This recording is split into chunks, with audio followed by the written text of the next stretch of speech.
welcome to the first video in this series. We're going to keep this kind of casual. Stephanie told me to try to make this more conversational than lecture-wise and keep it short. So today we're really going to get into the first kind of foundational things that we're going to talk about with regards to becoming more resilient, to encouraging and developing more resilience in our children.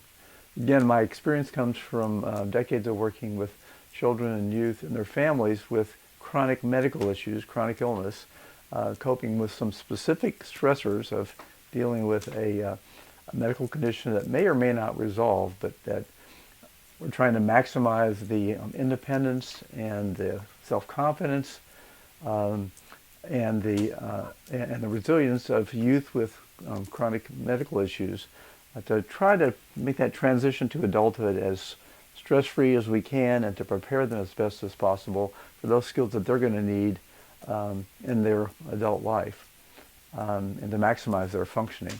So I'm going to be sharing things from our Children's Health and Illness Recovery Program, or CHIRP, that apply to that. Keep in mind, a lot of these things apply to us as parents too. I'm a father of two. I have two adult children, and they're both married, and we have 4 grandchildren from ages 17, almost 18, down to 5. So have some experience in that domain too, as well as my clinical experience and research experience working with the University of Louisville and Norton Children's Hospital. So let's get into this. We're going to start today with the foundation, one of the first foundational things we teach in CHIRP, which is what is stress, how do we identify stress in our bodies, and what is stress management? How do we more effectively manage that stress? And we're going to talk about 2 major kinds of coping. One's more active, one's more passive, but we'll talk about those ways of coping more effectively with stressful situations.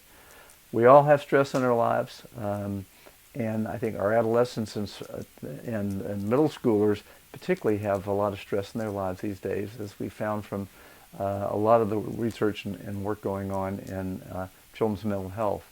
So I'll be sharing some of those things with you too.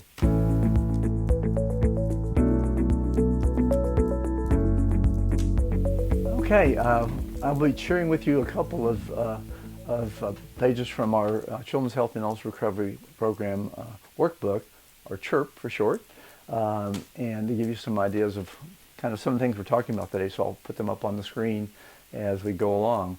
But the first area we like to cover, working with most of the families we see, are looking at understanding the effect that stress has on us physically and psychologically. And also behaviorally, in terms of just how we act, what we choose to do, in response to stress. And then focusing a lot on what are those stressors? How do we identify those stressors in our children's and our teens' lives, and in our own lives too? I'll focus on that a little bit more, but I'll start talking more about teens and children. A lot of that has to do with just in terms of how it affects them physically. We know that stress can make us more tense, can increase our blood pressure, can increase our muscle tension, and so on. And I'll share with you some things later on talking about biofeedback and how that kind of gives us a way of measuring and assessing the effect of stress on us physiologically.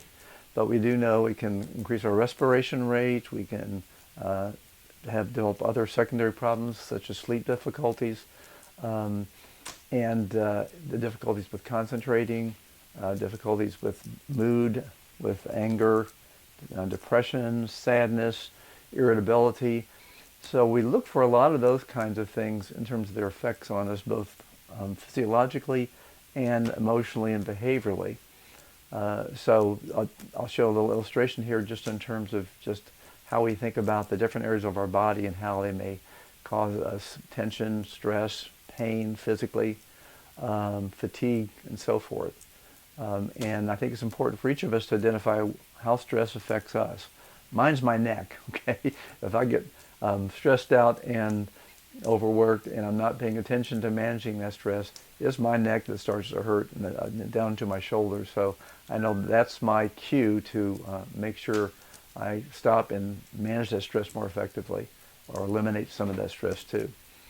The other is just identifying for our kids what may be their stressors, and I'm going to show on the screen here a list of teen stressors that a lot of our teens report, especially our teens that we work with chronic illness, and the kinds of things that they deal with on a daily basis. I think a lot of these things have been amplified by the easy access to social media, and we know that our kids spend way too much screen time on their phones, on their social media, and this can be a source of stress that not only affects them in the moment, but it follows them. Used to be bullying would happen, on the school bus or behind the school building or in other contexts, whereas nowadays it follows you home, it's on your screen, it follows you 24 hours a day.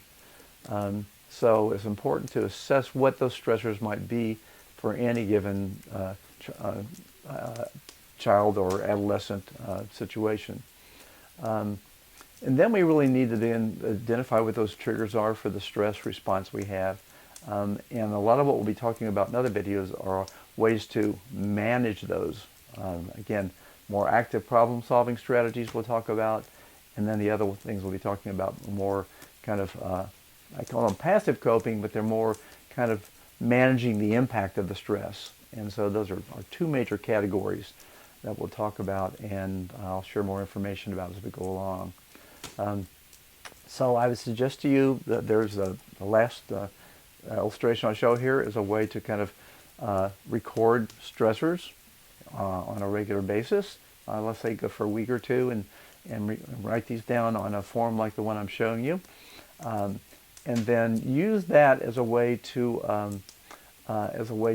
assess what those stressors might be and begin to think about targeting them for action.